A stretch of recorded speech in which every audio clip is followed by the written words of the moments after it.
And last story of the day is with Relativity Space. They recently unveiled a new reusable 3D printed rocket to compete with SpaceX's Falcon 9. And Relativity Space is a 3D printing rocket builder. They're making a huge bet and by developing a fully reusable rocket. And its main goal is to compete with SpaceX's Falcon 9 rockets. These are the rockets that can be used, deployed into space, come back down, be reused multiple times. And they said that it's the same architecture, the same propellant, the same factory, the same 3D printers, the same avionics, and the same team that have built their first rocket.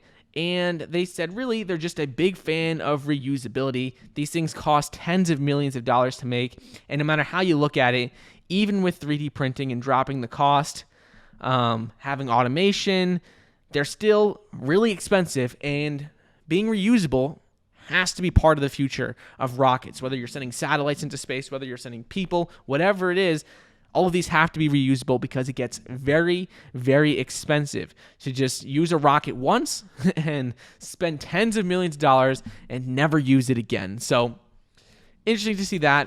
They are competing directly with Tesla, not with Tesla, but with Elon Musk's company SpaceX.